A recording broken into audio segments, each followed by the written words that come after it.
భద్రాద్రి కొత్తగూడెం జిల్లా చండుగొండ మండలంలో రాష్ట్ర రెవెన్యూ, గృహనిర్మాణ శాఖ మంత్రి పొంగులేటి శ్రీనివాస్ రెడ్డి పలు అభివృద్ధి కార్యక్రమాలకు శ్రీకారం చుట్టారు. మంగయ్య బంజర, పోకలగూడెం, రావికంపాడు గ్రామాల్లో అభివృద్ధి పనులను అశ్వరావుపేట ఎమ్మెల్యే జార ఆదినారాయణతో కలిసి ప్రారంభించారు. ఈ సందర్భంగా మంత్రి పొంగులేటి శ్రీనివాస్ రెడ్డి మాట్లాడుతూ, గుడిసెలులేని తెలంగాణ నిర్మాణమే కాంగ్రెస్ ప్రభుత్వ లక్ష్యమన్నారు. గత ప్రభుత్వం రాష్ట్రాన్ని అప్పుల ఉబిలోకి నెట్టిందని విమర్శించారు. కాంగ్రెస్ ప్రభుత్వం పేదల సంక్షేమానికి అత్యంత ప్రాధాన్యం ఇస్తోందని, మహిళలకు ఉచిత బస్సు ప్రయాణం, 200 యూనిట్ల వరకు ఉచిత విద్యుత్, సన్నబియ్యం పంపిణీ వంటి సంక్షేమ పథకాలను విజయవంతంగా అమలు చేస్తోందని తెలిపారు. ఇప్పటికే 4.5 లక్షల ఇందిరమ్మ ఇళ్ల నిర్మాణం చేపట్టామని, రెండో విడతలో మరో 2.5 లక్షల ఇళ్లను మంజూరు చేయనున్నట్లు వెల్లడించారు. అనంతరం మంగయ్య బంజరలో 45 లక్షల రూపాయలు, పోకలగూడెంలో 60 లక్షల రూపాయలు, రావికంపాడులో 10 లక్షల రూపాయలు వ్యయంతో చేపట్టిన అభివృద్ధి పనులను ప్రారంభించారు. కార్యక్రమంలో జిల్లా కలెక్టర్ అంకిత్, జిల్లా అధికారులు, కాంగ్రెస్ పార్టీ నాయకులు, ప్రజాప్రతినిధులు, స్థానిక నాయకులు, కార్యకర్తలు పాల్గొన్నారు.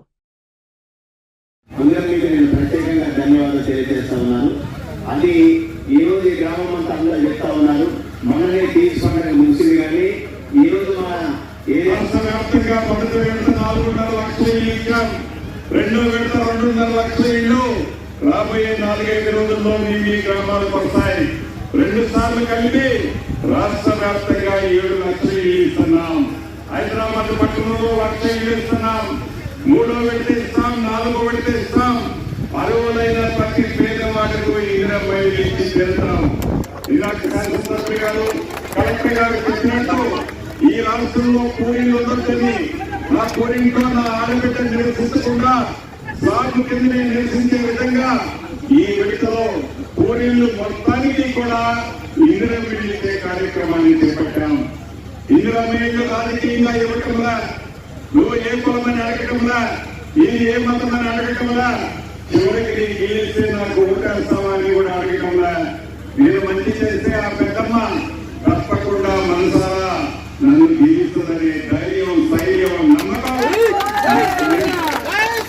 అంతేకాదు సంక్షేమ కార్యక్రమాలతో పాటు ఇప్పుడే మనం ఒకే మండలంలో అంతర్గతంగా సిమెంట్ రోడ్లకు శంకుస్థాపన చేస్తున్నాం. రాష్ట్ర వ్యాప్తంగా మొదటి విడత 4.5 లక్షల ఇల్లు, రెండో విడత 2.5 లక్షల ఇల్లు రాబోయే 4-5 రోజుల్లో మీ గ్రామాలకు వస్తాయి.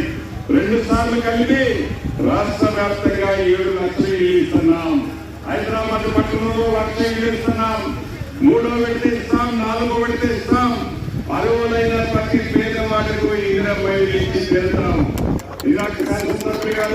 కలెక్టర్ గారు చెప్పినట్టు ఈ రాష్ట్రంలో కూలీలు ఉండొచ్చని, నా కోరింట్లో నా ఆడబిడ్డను నిరసించకుండా సాగు కింద నిరసించే విధంగా ఈ విడతలో కూలీలు మొత్తానికి కూడా ఇందిరమ్మ ఇల్లు ఇచ్చే కార్యక్రమాన్ని చేపట్టాం. ఇందిరమ్మ ఇల్లు రాజకీయంగా ఇవ్వటంలా, నువ్వు ఏ కులమని అడగటంలా, ఇది ఏ మతమని అడగటంలా, చివరికి నీకు గెలిస్తే నాకు ఓటేస్తావా అని కూడా అడగటంలా, నేను మంచి చేస్తే ఆ పెద్దమ్మ